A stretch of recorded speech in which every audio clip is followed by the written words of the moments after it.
Hi! இன்னைக்கு நம்ம பார்க்க போகிறது சுண்டைக்காயோட பலாக்கொட்டையும் போட்டு செய்கிற ஒரு அருமையான பிரட்டல். பாருங்கள், சுண்டைக்காய் கசப்பான ஒரு உணவு.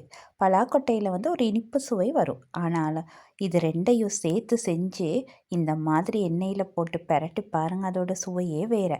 நீங்களும் இதை ட்ரை பண்ணி பாருங்கள் எப்படி செய்கிறதுன்னு பார்ப்போம். முதல்ல நான் இந்த பலாக்கொட்டையை அந்த மாதிரி தட்டி தட்டி உரித்து எடுத்து வச்சுக்கிறேன். அதே மாதிரி இந்த சுண்டைக்காயும் ஒரு பேக்கில் போட்டுட்டு ஒரு தேங்காயால் தட்டணுன்னா அது நஞ்சு நஞ்சு வரும்.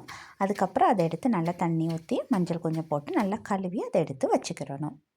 இப்போ நம்மளுக்கு ரெண்டும் ரெடி ஆயிடுச்சு. அதுக்கப்புறம் ஒரு மண் பாத்திரத்தை அடுப்பில் வச்சுட்டு அது சூடானதும் எண்ணெய் கொஞ்சம் 2 டேபிள் ஸ்பூன் மாதிரி ஊற்றணும்.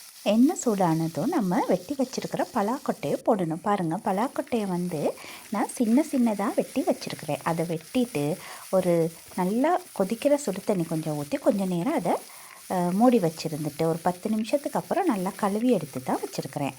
அதுக்கப்புறம் அந்த பலாக்கொட்டையை நல்லா இந்த எண்ணெயிலேயே போட்டு வதக்கணும். கொஞ்சமாக வதங்கி வார நேரம் ஒரு 2 நிமிஷம் அளவுக்கு வதக்குங்க. அதோட உப்புத்தூள் கொஞ்சமாக போட்டுக்கணும், ரொம்பவே கொஞ்சமாக போட்டுக்கணும். ஏன்னா நம்ம பிறகு சேர்க்கறதுனால. இப்போ இந்த பலாக்கொட்டைக்கு மட்டும் சாறுற மாதிரி போடுங்க. அதுக்கப்புறம் இந்த மாதிரி கழுவி வச்சுருக்கிற சுண்டைக்காயையும் அதோடு சேர்த்து அந்த எண்ணெயிலேயே வதக்கணும். இந்த நேரம் அடுப்பை கூட வச்சுக்கிறக்கூடாது, அடுப்பை மீடியம் ஃப்ளேம்லேயே தான் வச்சுக்கிறணும். ஒரு 4 நிமிஷம் அளவுக்கு நல்லா வதங்கினதுக்கப்புறம் இந்த மாதிரி நான் ஒரு கைப்பிடி அளவுக்கு சின்ன வெங்காயத்தையும் வெட்டி வச்சுருக்கிறேன். அதை ரொம்ப சின்னதாக வெட்ட தேவையில்லை, பெரிய வெங்காயத்தை மட்டும் வெட்ட இருக்குது. சின்னதுகளை அப்படியே போட்டுடலாம். அதோட இன்னொரு 4 பல்லு மாதிரி வெள்ளைப்பொடியை சின்னதாக வெட்டி வச்சுருக்கிறேன். அதோட கருவேப்பிலையை சேர்த்துக்கிறேன். சேர்த்து எல்லாத்தையும் அந்த எண்ணெயிலேயே வதக்கணும். எண்ணெய் கொஞ்சம் பத்தலைன்னா கொஞ்சமாக எண்ணெய் சேர்த்துக்கிறலாம். சேர்த்துட்டு அதுக்கு தேவையான அளவு உப்புத்தூளையும் சேர்த்துக்கிறணும். சேர்த்து அந்த எண்ணெயிலேயே வதக்கணும். இப்போ இந்த நேரம் இதில் இருக்கிற பலாக்கொட்டையும் சுண்டைக்காயும் நல்லா வெந்து வந்திருக்கு. அதுக்குள்ளே உப்பையும் போட்டு வதக்கிட்டு தேவையான அளவு மிளகாய்த்தூளையும் போட்டுக்கிறணும். போட்டு நல்லா வதங்க விடணும். வதங்கினதுக்கப்புறம் இந்த மாதிரி ஒரு பெரிய தக்காளியையும் வெட்டி அதோடு சேர்த்துக்கிறணும்.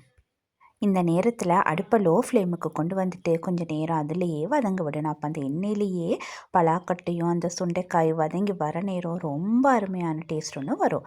இந்த மாதிரி செஞ்சு பாருங்கள், இதோட டேஸ்ட்டே வேறையாக இருக்கும். சுண்டைக்காயெல்லாம் யாருமே வேணான்னு சொல்ல மாட்டாங்க, அவ்வளோ டேஸ்ட்டாக இருக்கும். நீங்கள் இதை ட்ரை பண்ணி பாருங்கள். பிடிச்சிருந்தா துஷ் ஹோம் குக்கிங்கை சப்ஸ்கிரைப் பண்ணி சப்போர்ட் பண்ணுங்கள். தேங்க்யூ.